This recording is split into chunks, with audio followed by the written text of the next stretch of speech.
For those of you who don't know me, I'm Caitlin Morgan, Assistant Director of English Language Studies here at the New School. And along with Oxford University Press, we warmly welcome you here, and we're very excited to bring you tonight's presentation, Learner Language Tools for Teachers, with Elaine Tarone and Bonnie Swierzbin.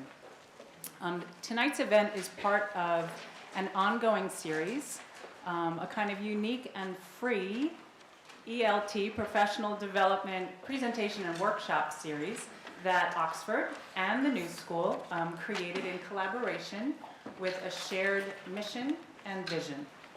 And that is, we wanted to create a space where you could come once a semester and cultivate connectedness and collegiality across the many varied contexts of our local TESOL community, which is extremely active and has so many wonderful things going on, from graduate programs, certificates, community-based organizations, academic English programs, and I know we have an incredible cross-section here in the audience tonight, so that's very exciting.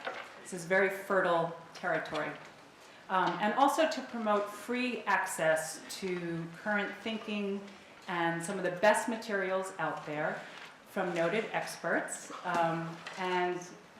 noted experts in the field, researchers, writers, and practitioners. And on that note, I'd like to give a special welcome and thanks to Elaine and Bonnie for your part in our effort to achieve this mission and vision. And also to welcome you to the New School and to New York from Minnesota. You may detect an accent when you speak with them.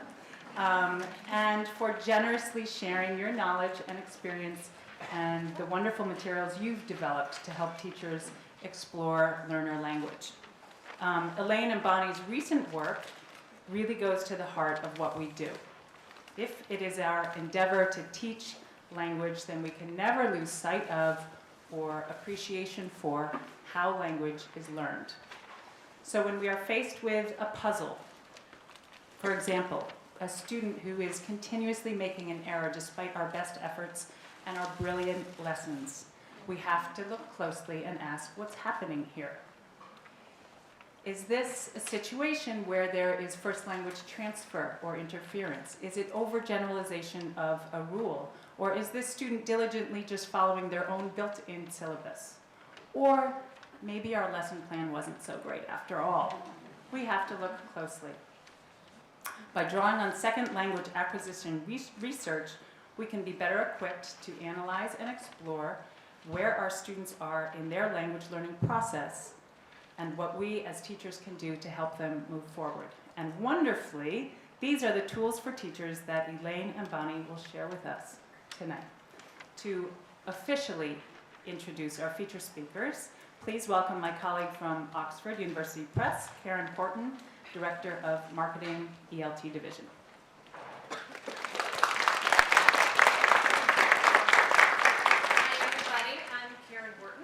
From Oxford University Press, and I'm pleased to be here this evening and delighted to introduce our authors to you as your speakers for the evening. Elaine Tarone and Bonnie Swierzbin are co-authors of Exploring Learner Language, a new title in our Handbook for Language Teachers series. We have copies on the table here for you to look through. Elaine is a professor in Second Language Studies and director of the Center for Advanced Research on Language Acquisition at the University of Minnesota. She's also the co-author on another OUP title, Literacy in Second Language Oracy. Bonnie teaches in the TESOL-accredited K12 ESL Licensure and Master's program at Hamline University, and her research interests include the integration of grammar and academic content to teaching. We're very fortunate to have them as authors, and I'm delighted to hand it over to them. Thank you.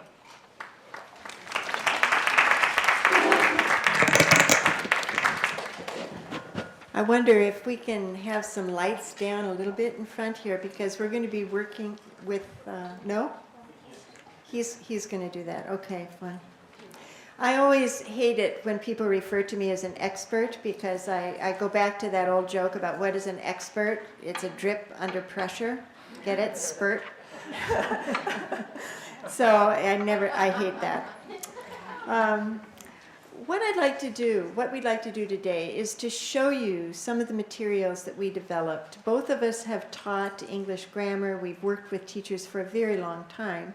We've both taught courses in second language acquisition, where we have focused on learner language, and that is our passion. I think it's fair to say we love looking at learner language. I want to step back right here at the beginning and just sort of go, this is a long time ago. This was 30 years ago, maybe more, when I first started teaching. And I remember walking into the teacher's lounge of the high school where I was teaching my very first semester. And I saw a teacher there who had been teaching for some time. And I asked her, "What do you teach?" And I expected her to say something like, "I teach French to high school freshmen," right? But what she said was, "I teach Prentice Hall." I said, that's what I said. I said, "What? You teach Prentice Hall?" And I realized after getting to know her a little bit that that was exactly what she did. She was voicing the book. Okay? She worked her way through the book. Chapter 1, do the exercises. She was a cipher for the book. Our basic message in our book is teach the learner. Teach the learner. Don't teach the book, right? And don't teach the curriculum, and don't teach to the test, right? Don't teach the parents, maybe teach the parents a little. The main focus of an ESL classroom should be on the language learner. Now, we've both taught a lot of courses on second language acquisition that have looked at the language learner. But what we want to do now is to ask you this question: why should language teachers pay attention to learner language? Why shouldn't they just teach the book? Right? But she could have said teach Oxford University Press, then it would have been all right, right? Right? But why should they do that? Well, what we want to say is that this is because the teacher's syllabus and the learner's built-in syllabus are different. Okay? The syllabus that comes with your book is different from the syllabus that the learner has. To put it another way, Pitt Corder, who was my teacher many decades ago at Edinburgh University, put it this way: input does not equal intake. What you teach is certainly not what they learn. Okay? It's certainly not what they use in spontaneous, unrehearsed communication. And you know what? It's not your fault. It's not your fault. It isn't that you taught your lesson wrong. Well, sometimes when I teach it wrong, then maybe it is. But mostly it's because their syllabus is different than yours, right? They come wired to learn the language in a particular way. So if you're going to teach your students, you need to understand what learners learn and then use that in order to learn how to help their built-in syllabus develop. I've come to see that there are two general approaches to language teaching. And I've come to think of them in terms of this metaphor of a trip. Right? Language teaching is like a trip, and there are two basic approaches. And the one that many teachers start out with is approach number 1. I teach the book. And this assumes input equals intake. What's in the book is what they ought to learn. Right? So I teach the rules. My students memorize the rules. They show me they know the rules on a grammar test. Maybe somebody else has ordered the book, right? Planned the schedule, activities, the tests, and basically I'm going along for the ride. And what I've seen is that when you teach that way, the result is not good, right? Typically the result is the learner's inability to speak the language, to use the rules that you just taught spontaneously in unrehearsed communication. So you can teach the rules, they can practice the rules, they'll walk out the door, and they're not going to use your rules. This approach is passive. Just show up, follow the directions, read the book aloud. It's routine, it's boring, perhaps. But there's another approach. I teach the language my students need to learn. And this approach prioritizes oral proficiency, that is, the learner's ability to speak the language spontaneously in unrehearsed communication. And this approach assumes that learners do have their own built-in syllabus for learning that you can trust to develop under the right circumstances. And in this approach, you're teaching English as a second language in a class where on the ongoing basis, you're adapting. You're adapting your teaching materials. You're at the copy machine, you're altering things, you're bringing in another activity to meet the needs of your students based on your analysis of where your students are. And this approach is an active trip. It requires special training, equipment, skills, sensitivity to changing contexts. How do language teachers learn those skills? And I would argue it's not by memorizing the names of second language acquisition theories, not by reading research studies, even mine, not by learning facts about typical processes of second language acquisition. And I know a lot of second language classes, that's what they do. That's what they consist of, memorize these things. Right? Rather, I would argue that you learn how to look at your learner language by looking at learner language. Right? Learn by doing. So learning is not just knowledge, not just skills. As he put it, skills that put knowledge to use. So education for Dewey, and I would argue education for language teachers, isn't just teaching dead facts. Language teachers have to learn to combine three things. Content mastery, so you should know some SLA theory. Sorry, I'm going backwards. Skills development, you should know how to analyze learner language for yourself. And then understanding, what does it mean? What does it mean in this situation, at this moment, that these learners are producing the language they're producing, and then what do I do, right? So what our book consists of is a book that uses a framework that my colleague Dick Allwright developed in Brazil. I talked to somebody from Brazil here earlier who'd worked with Dick Allwright. He has an approach called exploratory practice. And for Dick Allwright, as with Dewey, language teacher knowledge consists of three things. You have to know some facts, right? You have to have some skills, and you desperately need understanding. Right? The way you acquire that knowledge, according to Dick Allwright, is by thinking about puzzles. And it was a great introduction. Now, wondering, why is this happening in my class? Why? We all have puzzles about our classes. There are students that puzzle you. There are things that happen in your class that puzzle you. Our book is about learner language puzzles. You know, why are my learners making this error over and over again?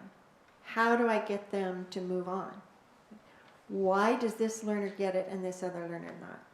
Right, so that's what we mean by puzzles.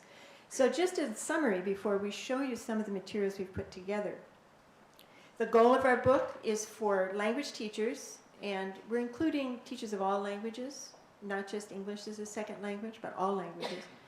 Teachers need to develop analytical skills so they can look at learner language on their own. You don't need a researcher to tell them what's there. They need to learn to look at learner language on their own. Learn about second language acquisition research by doing it at action research, descriptive, case study level, and develop confidence in their ability to contribute to our understanding of how people learn second languages. Teachers have insights that university researchers do not have into this process. And we want to be able to use our book to tap some of that wealth of information that teachers have. How do we do it? We have a set of activities that are focused on video clips of learners that we're going to show you now. We're going to show you some of the puzzles. We're going to ask you to think about them together, and then consider some of the teaching implications. So our goal for this presentation is just show you what's in the video clips, show you how the book works. About ready to show the video. Yeah. So while Elaine is getting the video set up, I just want to talk a little bit about teaching SLA, which both of us have done. I took it from Elaine, by the way. And one of the things we have done as teachers is to bring in real live learners, or have our students find learners to work with and learn about some of these puzzles. And of course, that's difficult. You have all these logistics, and then you have to develop the tasks to get the learner language, and you have to make sure that your students are treating the learners respectfully, and that sometimes hasn't happened. And it's fraught with difficulty. And so one of my reasons for doing this was to have the learners right there for my students to work with. We've developed the tasks, but we also have information, all the pictures and the directions for the tasks are in the book. So if you want to have your students work with some other learners or you want to do it yourself, it's all right there. Are you ready? I'm ready. Okay. Okay. You're going to see a doppelganger of me in a minute. I'm not going to look at the screen. She never wants to look. I She hate doesn't this like it. part. But what you're going to see are the six English language learners who we recruited for our project. They're university age adult learners of English. We're going to learn more about them in a minute. But I just want to introduce you to them, and I'm going to ask you some questions as we go along here. So let's start.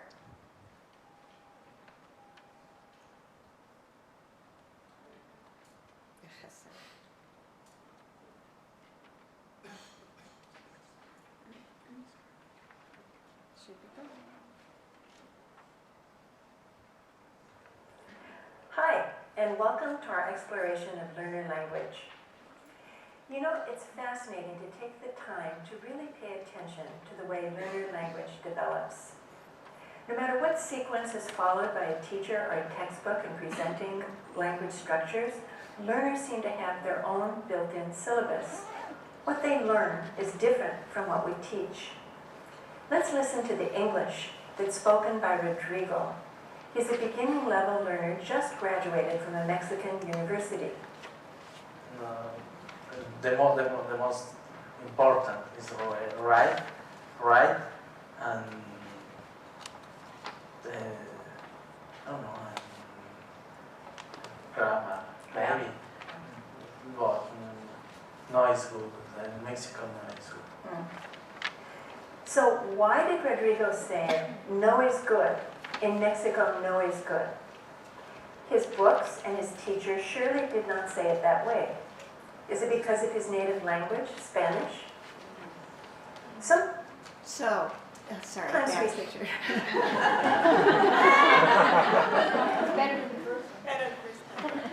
So, what do you think?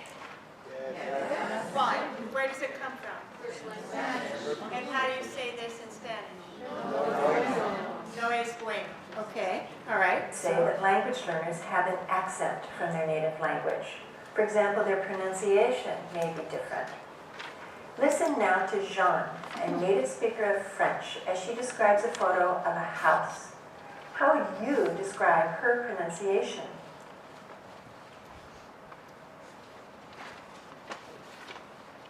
The back of the house got a small garage, and there is tree around the house, and that's it.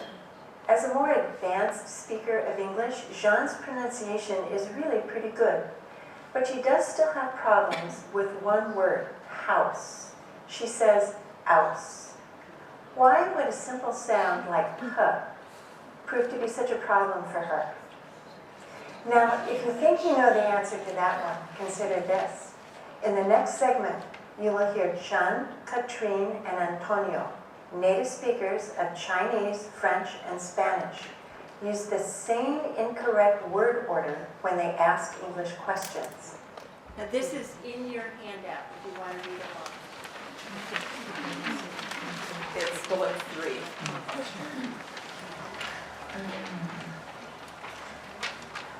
If the man is a student, Yes, he is a student.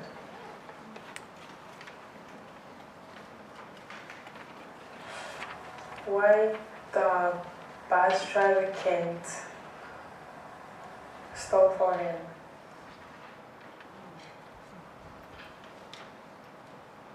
Why this guy say stop him? Oh, he's waving at. How can native speakers of such different native languages be in such agreement about how to incorrectly ask English questions? Their books and his teachers did not ask questions this way. So where did this pattern come from? Sometimes learners do learn from their teachers. Listen to Shui when she runs into problems finding the right English vocabulary word.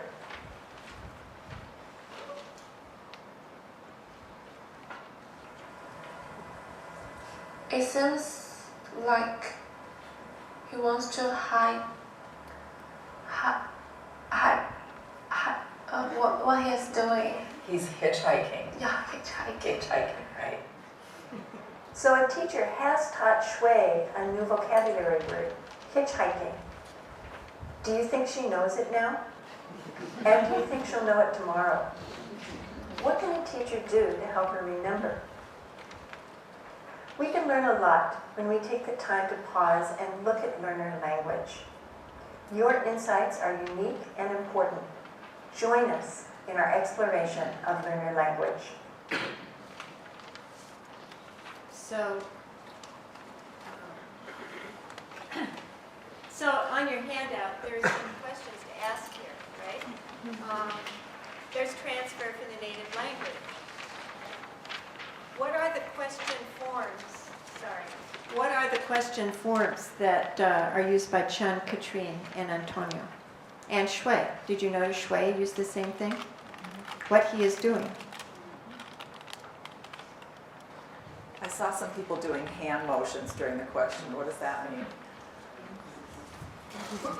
Inversion?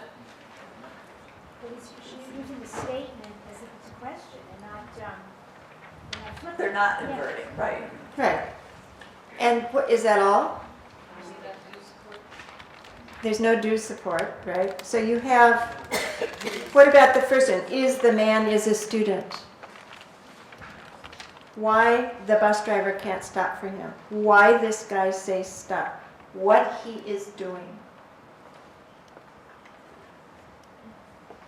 So there's no inversion, and there's one other thing there to tell you it's a question. There's an initial question word, right? For three of them, it's why, what. The first one is tricky. There's an is. Is the man is a student. And you can argue that that is a question marker as well. Is the man. Mm-hmm. Good. That's what always happens when we talk about this. Somebody mentions something that we've never thought of before. Thank you.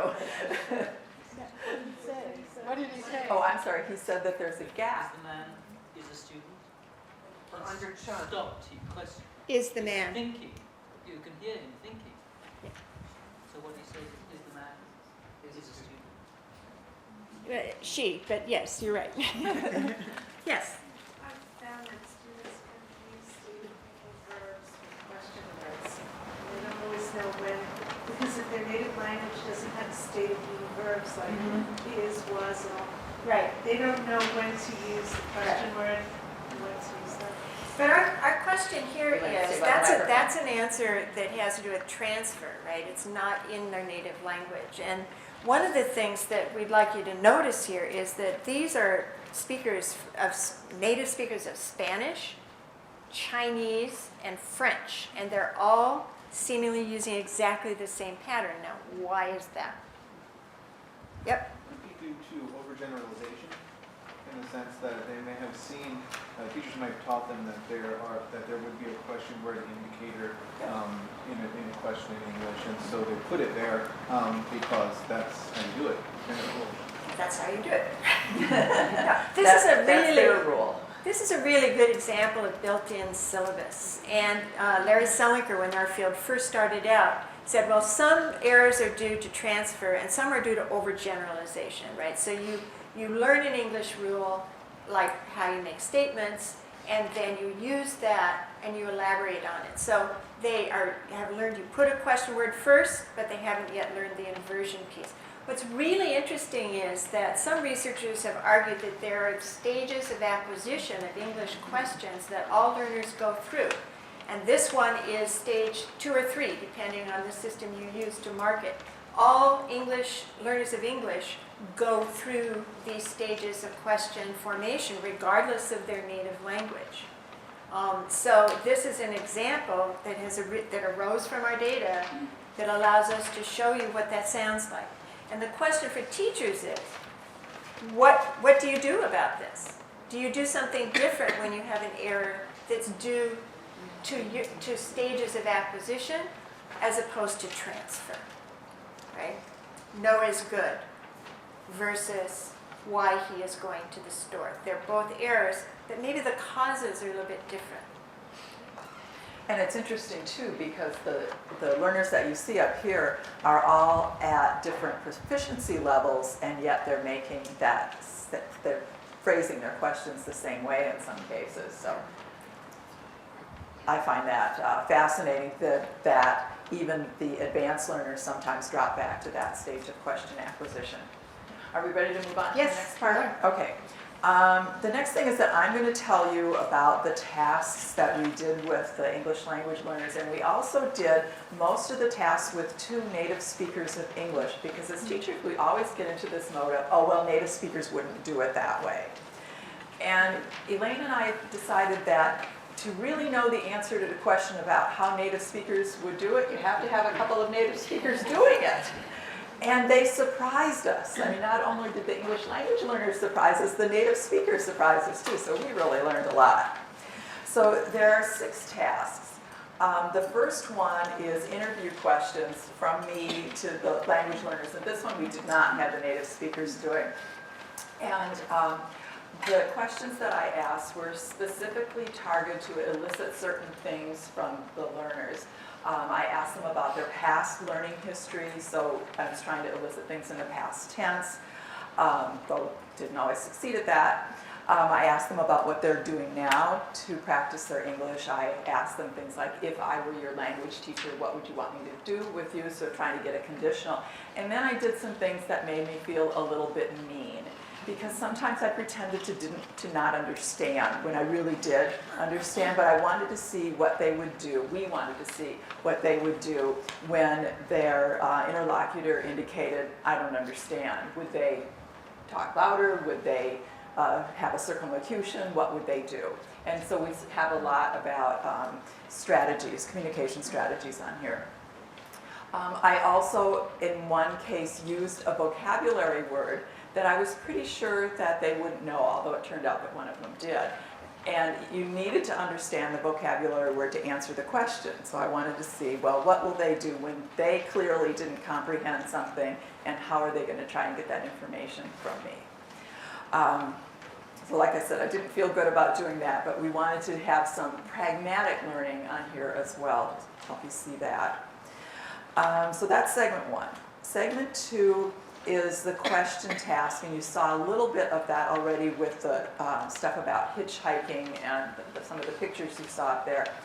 I showed each learner a series of pictures, one by one, and they had to ask questions to get the information out of me.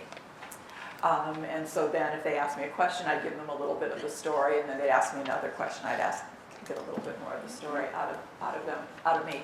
And I do want to say that all this was unrehearsed. So they had not seen the pictures before. They didn't know what I was going to ask them in the interviews. We did practice the question task with different pictures just so they knew what to do, because we found previously that if you sprang this on people, they spent a bunch of time fumbling around. So we practiced the task, but with different pictures. Then when we got to the end of showing the pictures, I had them retell the story back to me orally. And after that, this is actually written task described down at the end of the list. Then we have them write the same story as well with pencil and paper. Then for the narrative task, which is segment 4, we had them look at a different set of pictures, and in this case they had 4 all on one sheet of paper, and they had to make up a little story that went with the pictures. And then I asked them, what do you think happened after that? So there would be a little bit of prediction looking toward the future there. Segment 5 is a jigsaw task. All those first tasks are with me.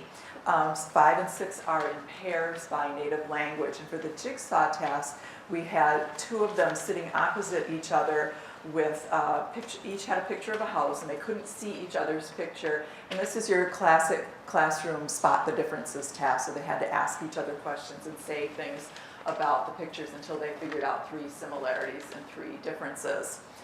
And then we put both pictures on the table, and we asked them to talk about their pictures of houses in Minnesota that Elaine took.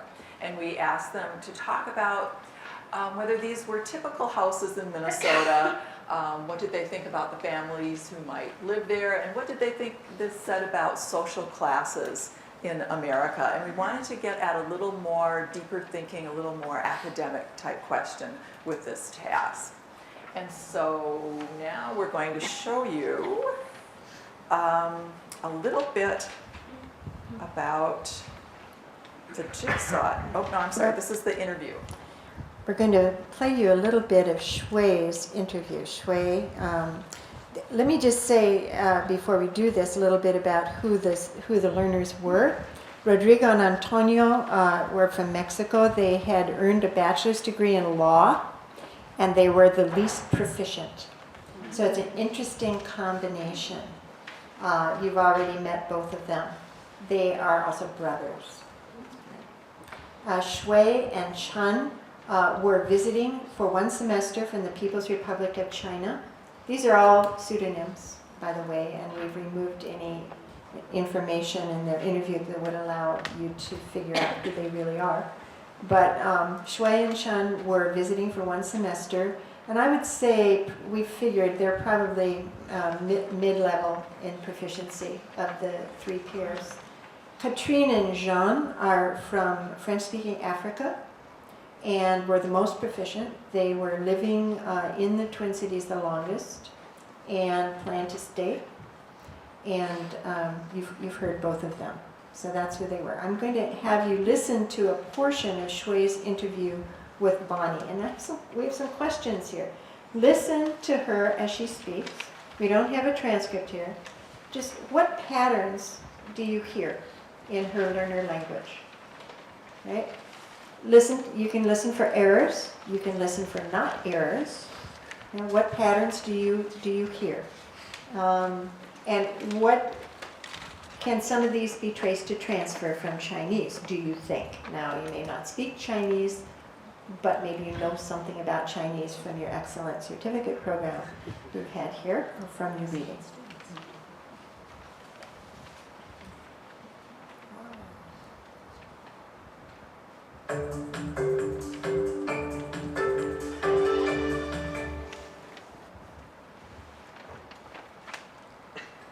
Why did you start learning English?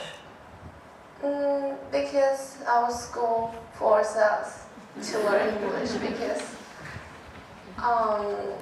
it's a trend to learn English in China. Your school did what? Force us. Forced you? Yep. Can you say a little bit more about the trend? Because I think English is the biggest language in the world, and of course, because China entered the WTO organization, so it's our duty to learn English, and also because Beijing 2008 Olympic Games, and China has a lot of chance to communicate with other countries from all over the world. I heard you reacting to the country forced us. Should we play it again so you can concentrate on the pronunciation instead of the meaning this time, or are you okay with this? I see some nods. Let's play part of it again. Ready to play part again? Okay. And while you're backing up, I'll just say that you heard one of my indications of non-comprehension there. I perfectly understood when she said forced, but I thought, oh, okay, this is a good place to do it. I had it on my notes, indicate non-comprehension here. And also a little recast in there. Did anybody notice when I recast her? Did it work? No, it didn't. You ready? Because our school forced us to learn English because it's a trend to learn English in China. Your school did what? Force us. Forced you. Yep. Okay. So what do you notice? What patterns do you notice in her pronunciation? No ED ending. What examples? Forces. Example. Anything else? I'm sorry, what? China has a lot of chance. Has a lot of chance. So there's certainly one error like that. I don't know if she made any others in this. What? I'm sorry, I can't hear you. What was the error on that? Has a lot of chance. Final S. Oh, Chinese leave off. missing the final has, okay. So maybe the pattern we're seeing here is missing some final consonants. Other, Starting a lot of sentences with because. oh, I never noticed that. I was just thinking it's something that a lot of young people do. In Yeah. a university setting, it's probably very what she's hearing from her classmates. Interesting. Anything you notice from Chinese? Trouble with what? Trouble with L.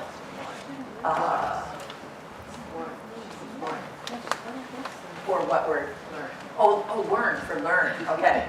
I was thinking of world, and I think she said, did she say the L okay there?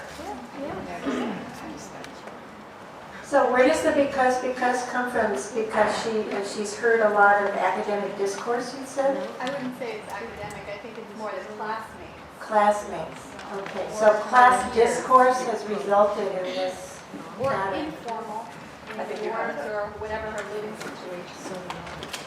You guys have much more interesting hypotheses than my university researcher patterns. And what were you going to say?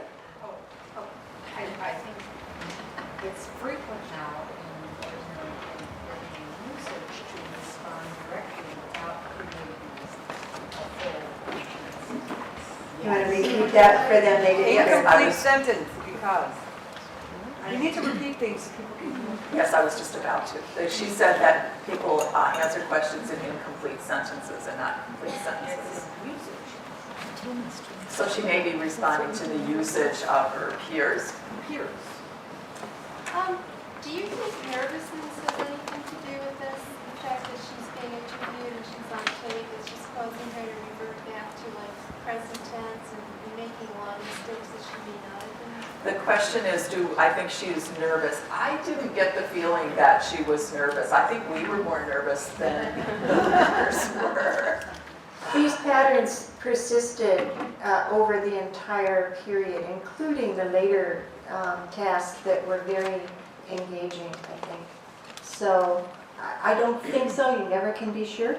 But Yeah, if we'd had more time to talk to her off cam, I think we could have maybe determined that. But hindsight says we probably should have done that. There was another hand. Oh, well, I was just going to respond to the incomplete utterances conversation. That's actually just characteristic of oral, like of speech, like just conversation. So I wouldn't necessarily attribute that to anything except the mode of speaking or whatever. Like. So you're saying incomplete sentences are not an error, but it's a pattern that we see there because in oral speech. Yeah, I didn't hear exactly what you said, but I think anybody in this room, if we were being interviewed, we would answer in incomplete sentences. Yeah, I'm not. We were talking about patterns, not necessarily errors. So I think we're saying incomplete utterance that they're commonplace. It's oral. Okay. It's our oral, like exactly what you said. Yeah. I think it's fair to say if you were to take a look at the native speakers of English on these videos, you'd see very similar patterns. Oh, I think so, yeah. Sure.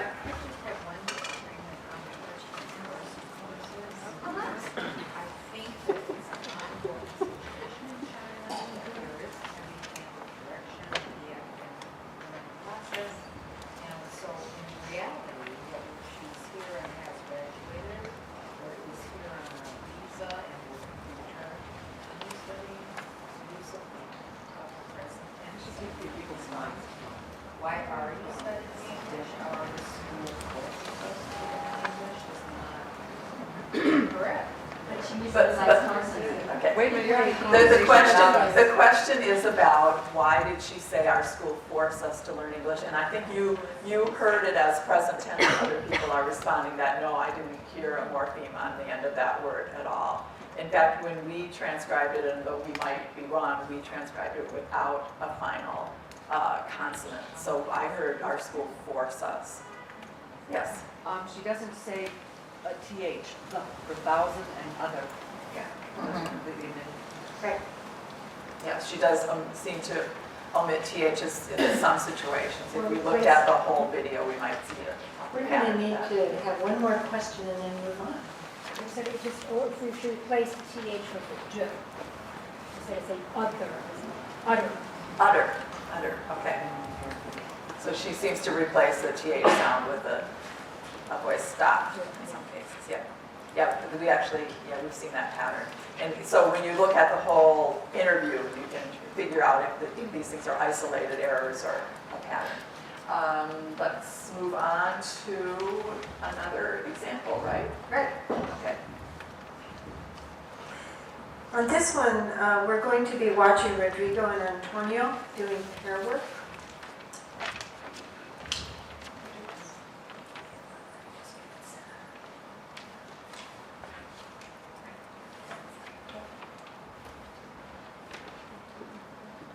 What's going to happen here is that one of these learners is going to get stuck on a linguistic form, and he isn't going to be able to go on. He really wants to talk about this. It's something that's dear to his heart. He's trying to talk about social this class. Show me. I don't know how to pronounce it, I'm sorry. The people comparative. What you're going to see here is that he is going to get stuck on a term, and he's not going to go on. And his brother's going to put up with it a little bit, and then he's going to help. So just watch what happens here. No, not that. It's the... It's a good house, but it's better this house. And in the whole world, in Mexico, in the United States, and other countries. Yes,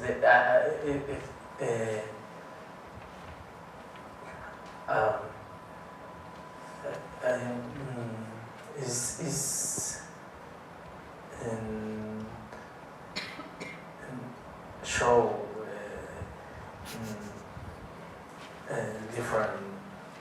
different classes, different social classes. Okay. Play that last little bit one more time.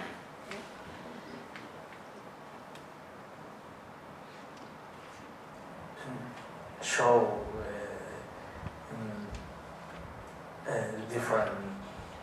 different classes, different social classes. Okay. So what word did he need? Not just classes. Social classes. Social classes, right. So what happens here is he's stuck, right? He's stuck. And this is wait time. You've learned about wait time. Wait for them to get it out. It's really painful.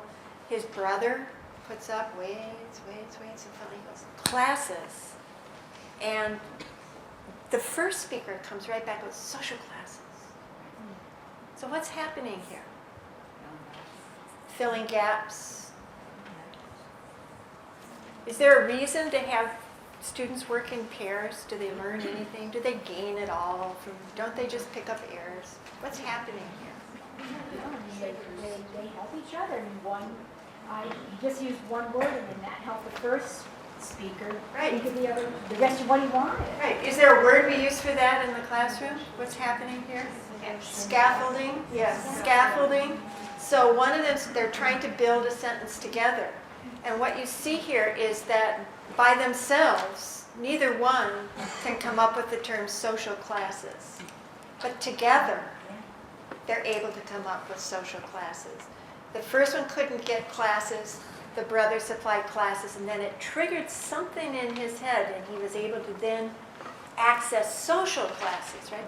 Now remember, these guys are lawyers in human rights law. It's probably buried in there somewhere. They may have heard it before, but yes.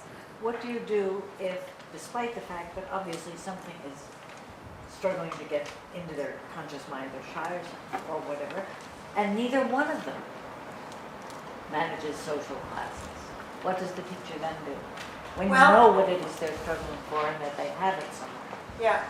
Well, if you look at what he did before that point, there's a long segment where he's managing to do a lot with very little vocabulary.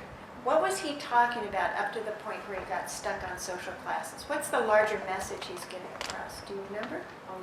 Yeah. Well, I felt he was also looking for the word common. And he couldn't, because he was like, this is a house you could find here, Mexico, or you can. Actually, I think it's even more subtle than that. He's looking at both houses. One is, he's just said, this house is very money, this house no. Right? So he doesn't have, wealthy, upper class, middle class. He's making his language work for him. This house very money, this house no. Then he says, in every country it's the same, right? In Mexico. So what's he? Rich and poor. So what the comparison is, look, social, economic inequity, he doesn't have, economic inequity exists everywhere. I'm not criticizing your society. It's a very subtle thing he's doing here with very beginning English. So I guess my answer, just to, is sometimes if there's something they really want to say, and you have them working together, you're trying to get them to use what they've got and develop confidence that they can use what they've got, and through that process it's going to develop. At a certain point, if I had listened to this, I might step in and scaffold some more as the teacher, right? I might say, so maybe a term like economic inequity, because they are who they are. When do you do that? Well, that is... You play it by ear? Yeah, I think you do. And I think part of what you learn as a teacher is waiting. I would have, as a teacher, stepped in before this because I'm an impatient person, as Bonnie will testify. But because we were doing the project, we let them go. And every time I look at this, I'm really amazed at how much they're able to say when we let them go. And I think sometimes as teachers, we need to give them something that's important for them to say, and let them struggle with it a little longer than we normally do. And I was absolutely biting my tongue during this whole thing to not step in and say something about it. And your question is exactly one of the exercises that goes with this part in our book, because we say, how do you do this in your local situation, given your learners and your situation and what you know about them? How long do you wait, or what other scaffolding do you provide? But it's so local to your situation and your learners. So we can't give a general answer for that. No, we can't. But one thing is that we learned a lot about these guys, and they're very confident. They're educated professionals, and they just brought that confidence into the task. So I would let them go longer than maybe somebody who's maybe, I think, about to give up, because you don't want them to give up. They were not about to give up. So you let these guys try longer. I find in a group situation, the others chime in. Yeah. But for multiple reasons. They want to show that they know it, and they want to help the other person. Yeah, so scaffolding from other students is very helpful and very useful tool. Yes? I think it was very interesting because I think the Spanish is very, very close to the English. I think it's clases sociales. So the brother was probably thinking in Spanish and gave the first of the words classes. Oh, interesting. And then the other brother converted it to English. Social classes. He was doing it. So I'm not sure, but I was just wondering because that's the first word that would have come out in the Spanish. Makes sense, makes sense. And we had to keep our lips glued too, because we kept on saying, you know, it's practically the same in Spanish. Just try it, just try it. No. We won't have time to do this. I wish we did. Maybe at the end we can do it. But I would like to be able to show you these two, working with these same two pictures on the Jigsaw Task, which came before it. Same two pictures. And I really want to show this. Just you keep talking and I'll find it. Well,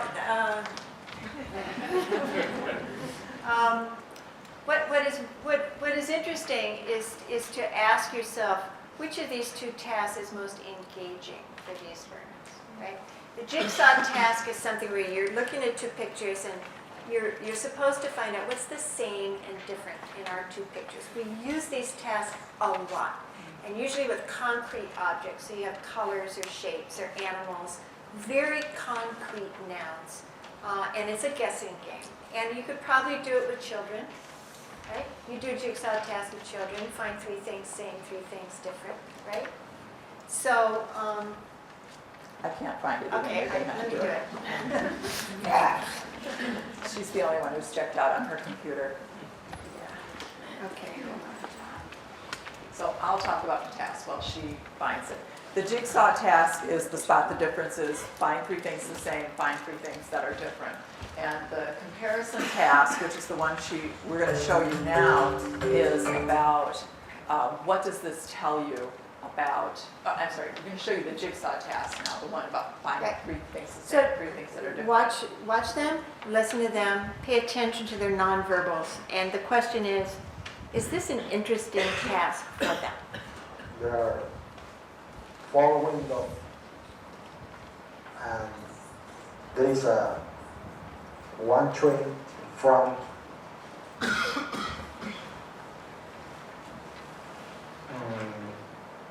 There is a grass in the garden.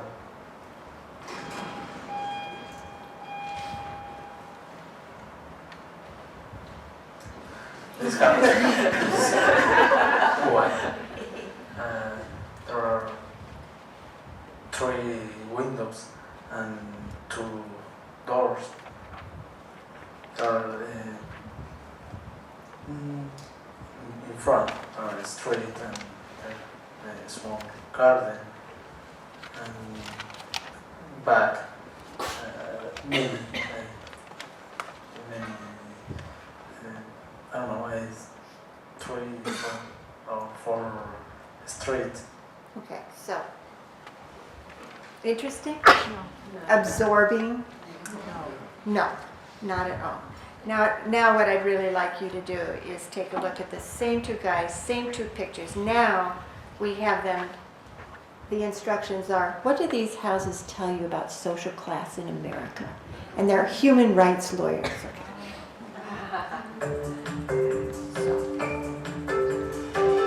The music is not my favorite, I'm sorry.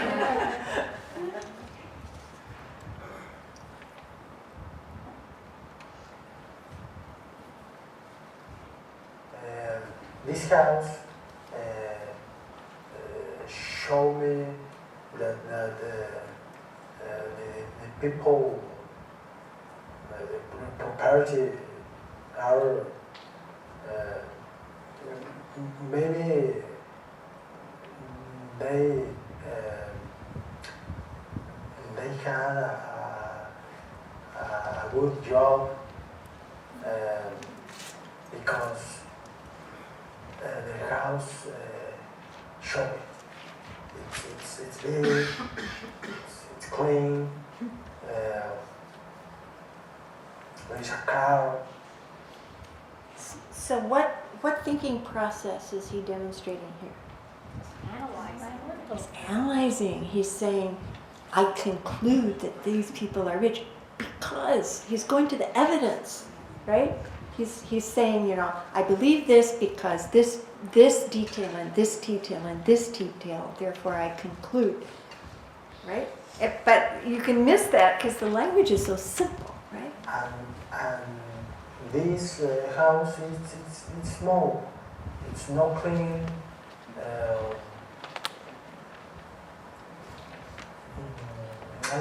think so.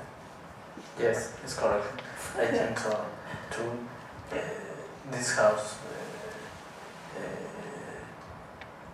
show the for money. I don't know. Okay, so you've seen the rest of it, right? You've seen the rest of it. So basically, this task engages them. Now, why would that be?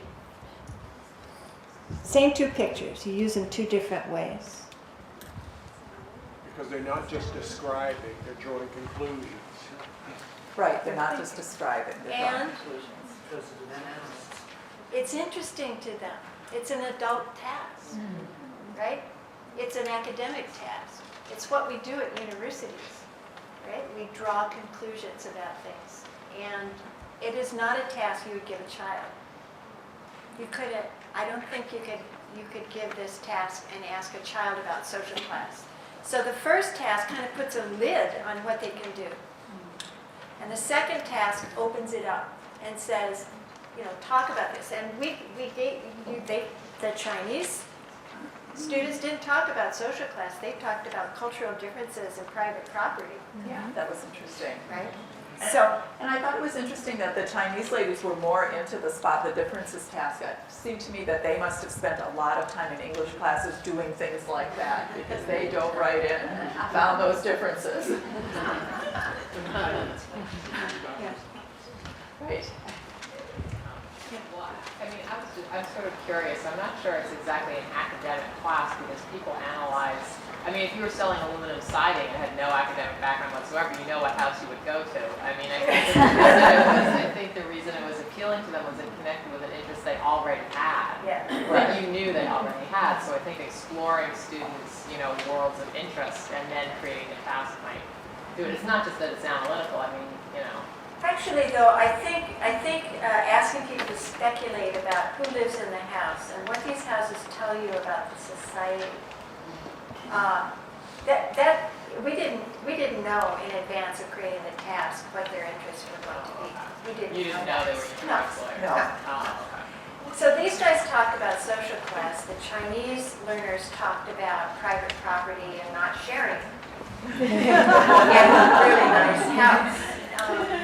You know, so, but the point is that asking them to make generalizations that are of interest to them. What do these houses tell you? Reason for me. Give me your understanding about this place, and then, of course, support it. We didn't say that. But I think both things are going on. Yeah, it is higher level thinking skills and it coincides with their interests. So got them both ways with this task. Yeah. I'm just wondering, what are they actually supposed to be learning from this? The question is, what are they supposed to be learning from this? Well, we actually took this task from some work that Maggie Bronner and Gwen Barnes, Carol, I got her name? Yep, that's right. Did at St. Olaf College in Minnesota. And they have a semester-long content Content-based instruction. in Spanish where they have the background to look at housing across the world and talk about things like social classes and related topics. And so in that sort of situation, they really are learning something. Now, we just took this out and kind of plopped it in here, so they don't have the background in English to talk about this. But so as an isolated task, they probably wouldn't be learning a whole lot. But as part of a bigger unit where they are learning vocabulary, they would be learning how to support an argument in English, how to analyze in English something we already know, how to do in their native language. I would actually argue that more complex sentences were produced on the comparison task, no matter what the proficiency level. So the first two pairs had no complex sentences at all. The Spanish speakers or the Chinese speakers, all simple sentences. On the Jigsaw On Task. the Jigsaw Task. And then you turn it around and say, now tell me who you think lives here and what do these tell you, and their syntax got complicated, at all proficiency levels. So to me, that's a really important learning, because that says, in a way, the task you give your students to do impromptu speaking can't put a lid on how complex their syntax can be. Right? We're not challenging them enough. So challenging the thinking skills has an impact on the complexity of their syntax. And you could take a look at the book. There's afterwards we can show you the evidence. It's pretty striking. So what do they learn from it?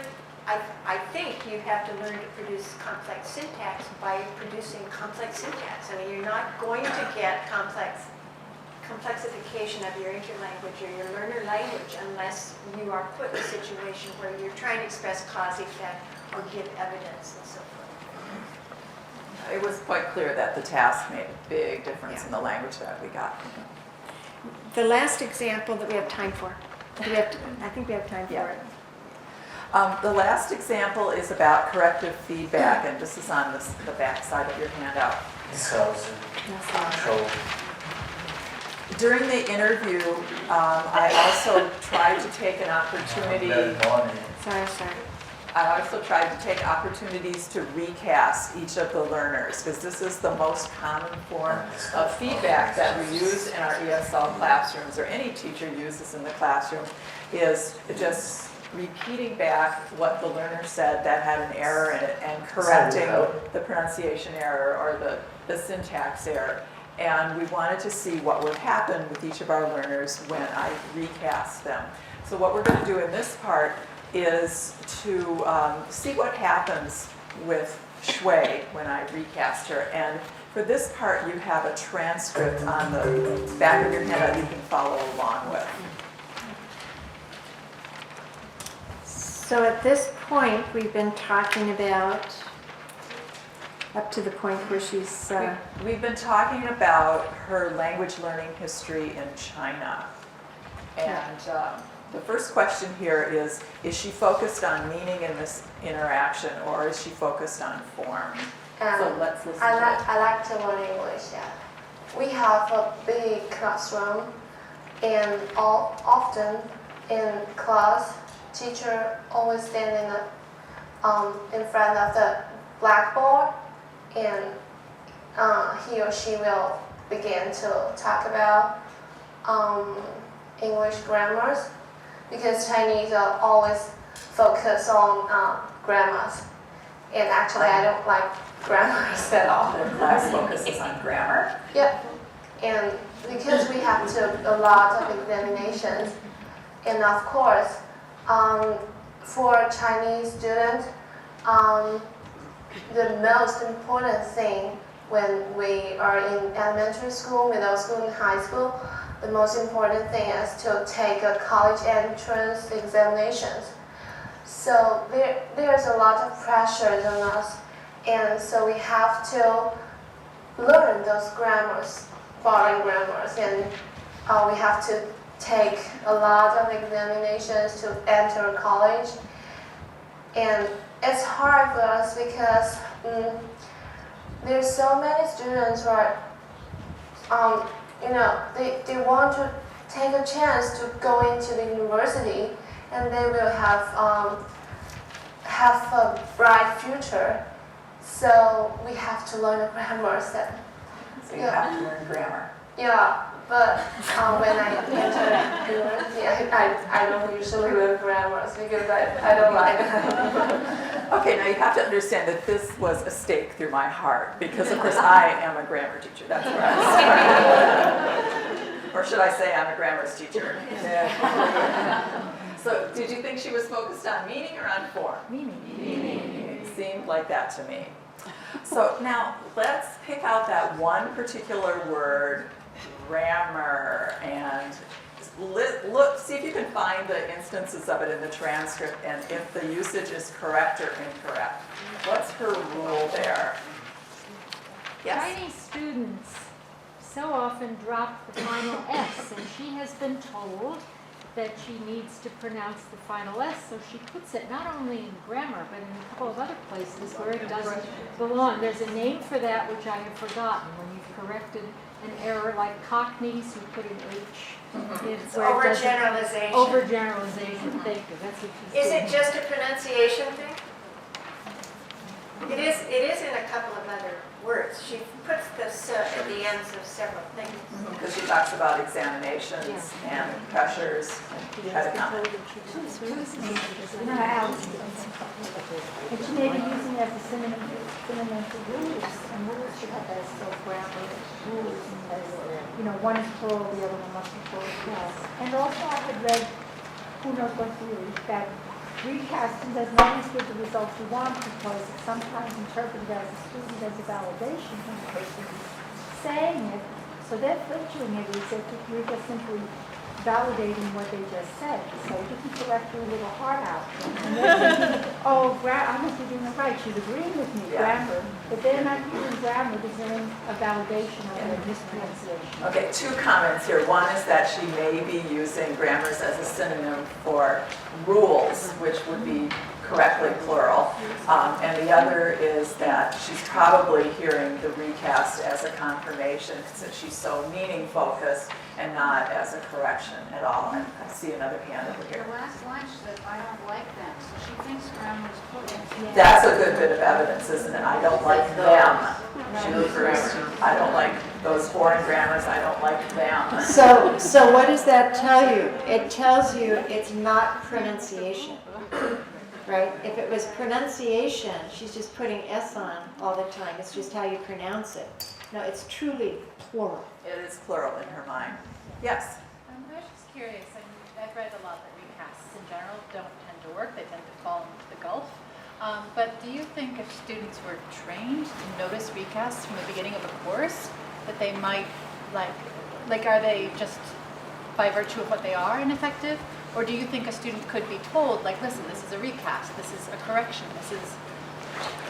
I think it depends on the situation, on the way the course is taught. And there is a research study by Lister and Mori that it has a counterbalance hypothesis that says you correct sort of in the opposite way of the way you teach, and students notice that more.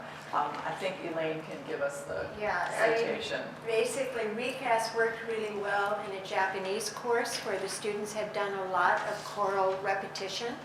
So they were used to paying attention to recasts and interpreted them as corrections that had to be repeated exactly. So in that form-focused class, recasts worked very well. In a meaning-focused context, they don't work so well, and that would include immersion classes, a conversation like this, it's focused on meaning. The interpretation tends to be, she repeated what I said to show me she heard, right? Not to correct me. And in those contexts, you need to say, you need to be much more overt. Yeah, a To say, I am correcting you.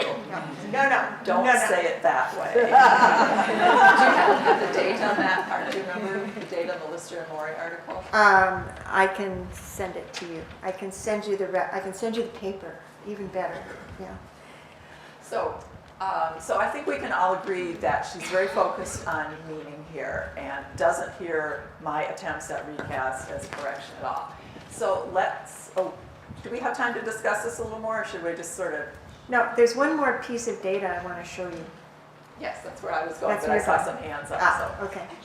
Yeah. I just thought that the woman in the back row comment was really interesting because I'm sure I'm not the only one who teaches, speaking skills. You are recasting, but because you haven't so much made it clear that that's what you're doing, students really feel we're not correcting them. So, it's interesting because sometimes that simple thing, just to kind of cover your own base, in other words, to say, I am often doing this because some people get it and some people don't. And I'm sure that a number of people that teach speaking skills have students come up at the end and say, you never corrected me enough. Whereas we're trying to do it in a fairly organic, meaning way. Yes. And they're probably just, some are getting it and some are not. And it's such a simple thing, but yet maybe making it clear sometimes is useful so that they really realize you are indeed paying attention both to the meaning and to the form. Yes. And, A metacognitive comment or an explicit no comment really adds a lot to a recast. Yeah. Because I think it also depends on the type of recast, because this is a recast about a grammatical form when she is attending to meaning. Yes. But I think if she had made a mistake in vocabulary and Yes. recasted it, she probably would notice that. Right, because that has to do with meaning. Right. Yeah. And that's Yeah. just focus on. Yeah, good point. And I think they often just don't hear the difference. I mean, if I say something in French and somebody corrects me, I often have a hard time distinguishing the difference. Yeah, you often have trouble hearing the difference, and that's where that metacognitive comment or an explicit no helps to bring your attention to what the difference is. But I feel like I'm saying it the wrong way. Now, but that's a nice segue into the next piece. Do you have to notice the input to learn from it? Yeah, why don't you get ready? Are you ready for it? Not quite. Okay, so I'm going to talk about this for just a second. So there are some intervening seconds in the interview now in which we dropped the topic of grammars. The word did not come up at all. And then we come back and we're going to show you a little bit later on, and we want you to listen to her language very carefully here.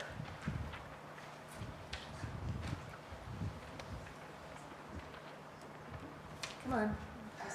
When they come to our house and we will talk with them. When I learn grammar, I will. What happened? Why? Told it. Right? There are different theorists who would have different answers to this question. There's no right answer to this question. One answer over here is maybe she learned it as a lexical piece, learn grammar. Ah. Okay. Before she had it, and she had grammar. Oh, okay, so much for Learn that those theory. grammars, those boring grammars. No. Any other ideas? Yeah. I think it's the cultural thing also going on in the first episode and now. Because knowing about Asian culture, the way they go to cram schools, and they have to cram to learn a lot of material, it's overwhelming for them for many years. They just learn and learn. And you can see from this thing that her vocabulary is really good. That's how they memorize this list of vocabulary. Yeah, They she have has the a whole wonderful published books of vocabulary. vocabulary. But grammars, they never can get it because there is no like two-sided page for grammars. Right? And probably it's very overwhelming for them with all these grammars and vocabulary and grammar school. That's why for her, when she says grammars, examinations, it's too much for them. That's why she makes it plural. But in this case, when she says grammar, she means her own. Probably she's not so much under pressure anymore.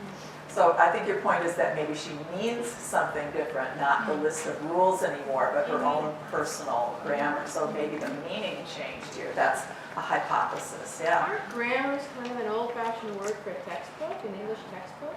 Yeah. Well, you know, we thought about that, and we thought maybe it was the British influence, and because they say maths, but we couldn't find any place where they say grammars. No, and So- British people don't. You're British, right? She thought of it. She thought of it.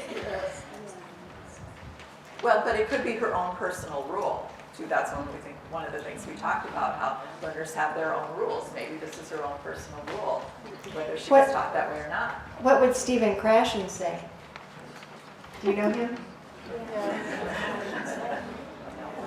Right. So Dick Schmidt says you have to notice the correction in order to acquire it. And what does Stephen Krashen say about noticing? Right? He says it's all unconscious. Right? She doesn't have to notice. If it's there in the input and she understands it, you know, she's working on it.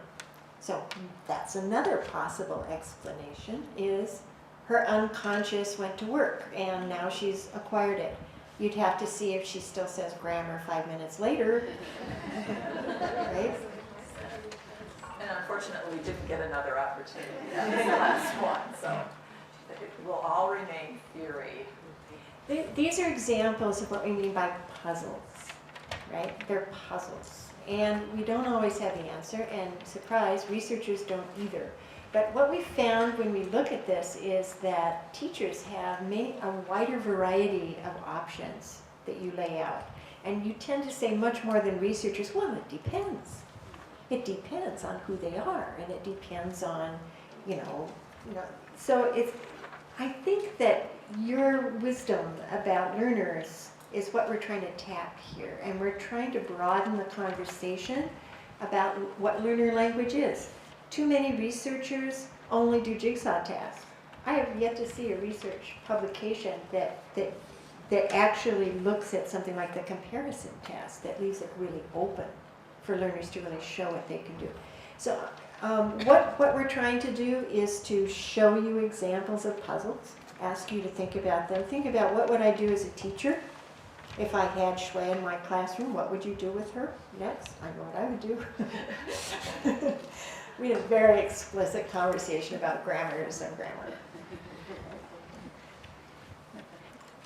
Is that, do you have more to say? I think you want to talk about your other videos. I do. What, my other, oh yes, I do. After we prepared this book, we started talking to people who are teaching Spanish and French and German and Chinese. And what they said was, well, don't you have some videos of learners of those languages? So we're now in the process of preparing videos of learners of Chinese, Japanese, Korean, and Persian. We now have those videos doing these exact same tasks. And those are being transcribed, and they are being developed with activities for teachers of Chinese, Japanese, Korean, and Persian to have them ask these same kinds of questions. And again, the purpose is to get away from just teaching the book, right? You don't just provide the input and expect learners to produce what you put in, right? That's all I think I can say about that right now. It's an adventure. It's an adventure. Come and It is an explore. adventure. Yes, yes. That's it. We can talk to you later about the book. Maybe there are questions from people on the floor. Yes? Has the book been out long enough where you guys have heard of groups of teachers getting together and using these tasks and in videoing or just recording them and getting together and trying to analyze together and support one another? Not yet. We've got a website where people can talk about what they've done. You can give these tasks to your own students. You can use them in your class, not record them, but just try them out and see what they do. We have all the materials in the book. We can send them to you also if you want to try these out. What we're hoping is that teachers will share their insights into learner language at our conferences and with each other to try to get a better understanding of the way learner language develops. And we'd love to talk to you about it because, it's truly true what I said, that in every setting like this, people come up with ideas that we haven't thought about before. So it's a sharing process. Is the video for sale with the book? The website is not there. I will, if you email me, I will send you the link to the website. Ari,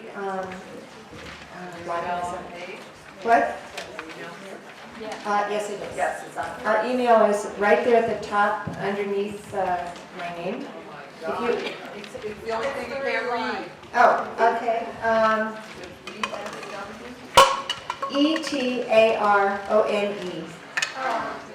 @umn.edu, and I will send you the link to the website. We've got discussions teachers are having of some of these materials and some of their ideas about what learners are doing with their language.